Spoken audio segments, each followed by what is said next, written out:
Tunay na pagkatao ni Jimmy, ikinagulat ng marami. Sir Jimmy, ganito pala kayaman?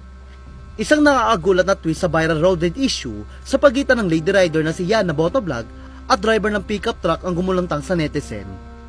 Pinutanayan nito na ang taong inaakala nating ordinaryo lang, siya pa pala ang hindi natin dapat minamaliit. Kung inaakala ni Yana na papalampasin nito ni Sir Jimmy ay nagkakamali siya.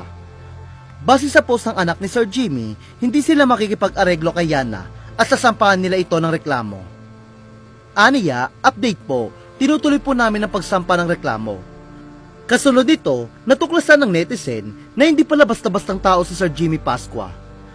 Ayon sa mga nakakakilala sa kanya, isa siyang kilalang negosyante sa Zambales na may malawak na lupain, mga alagang hayop tulad ng baka, kambing at native na manok.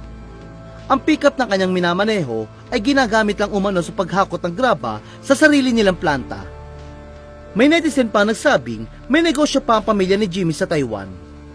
Ayon sa isang netizen, ayaw magpaareglo ni Kuya Jimmy. Hindi mo ba alam, maraming baka, kambing at native na manok yan. Yung pickup na nilalait mo, panghakot lang ng graba sa planta yun. Mga kapatid niyan, may factory sa Taiwan.